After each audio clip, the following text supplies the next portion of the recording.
मैं बस अपनी मुराद पर आ रहा हूँ। मुनव्वर जमा साहब, वाक़तन इनका नाम इनके वालिदैन ने बड़ा सोच समझ कर रखा होगा। बिल्कुल अपने नाम के हिसाब से ज़माने को मुनव्वर करने के लिए निकले हैं। कहाँ अल्लाह तबारक व तआला ने ज़हनियत इनकी वसी रखी है, एक आलम को बदलने के लिए निकले हैं। और वाक़तन कहते हैं ना कि इंसान को बनाता है। कहते हैं कि मौत की पहली अलामत होती है एहसास का मर जाना, लेकिन ये एहसास जगाने के लिए निकले हैं।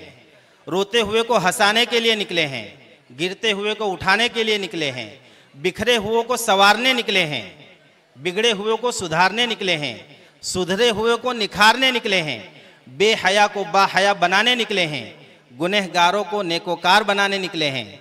और मौलाना सज्जाद नौमानी साहब की ज़बान से अगर कहेंगे तो नबियों वाला काम लेकर ये निकले हैं। नबियों का यही तो काम था कि बिगड़ी हुई उम्मत को सीधे रास्ते के ऊपर लाना। अल्लाह इनका आना हमारे शहर के लिए खैर व बरकत का ज़रिया बनाए। मैं अब बग़ैर किसी तमहीद के मुनव्वर जमा साहब से रिक्वेस्ट करूँगा कि आकर हम सबकी रहबरी फरमाएँ।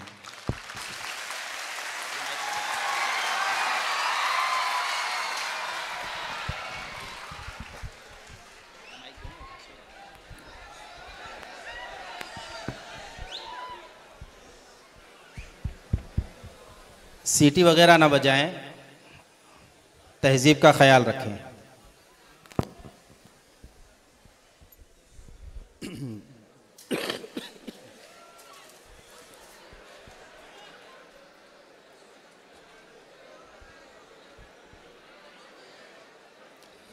Well, I begin my talk with the beautiful Islamic greetings. Assalamu alaikum, and a very good evening to you all wonderful people present over here.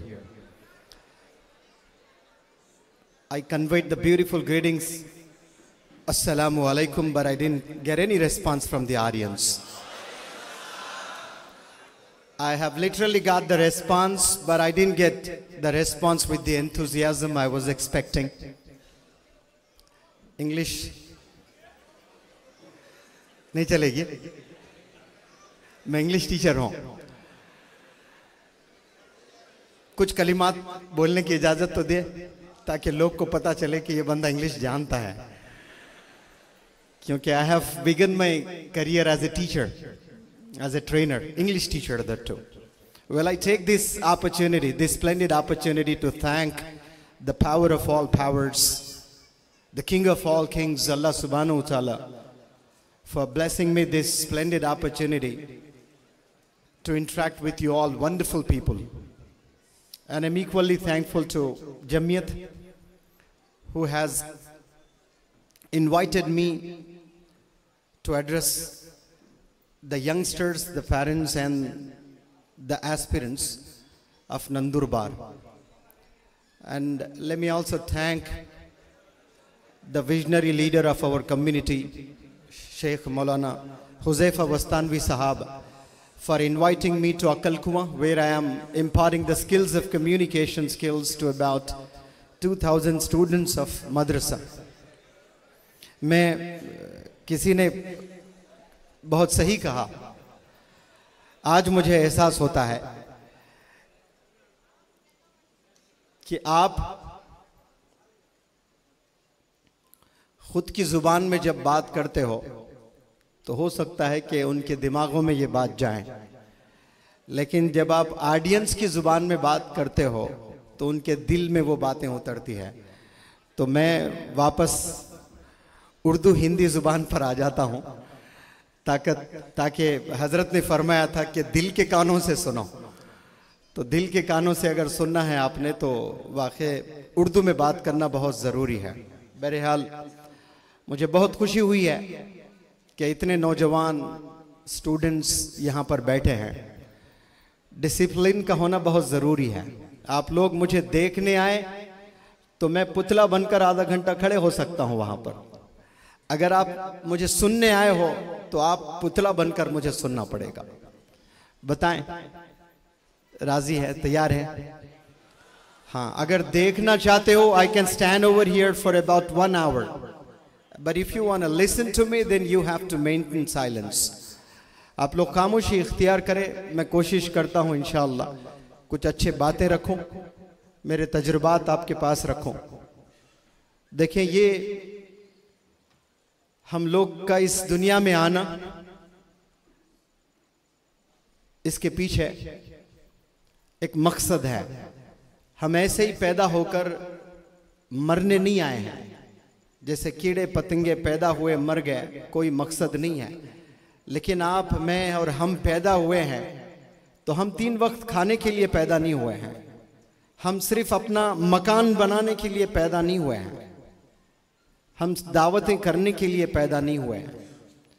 हम एक गाड़ी खरीदने के लिए पैदा नहीं हुए हैं। हम कपड़े खरीदने के लिए पैदा नहीं हुए। हम पैदा हुए तो हमारे यहाँ मकसद है।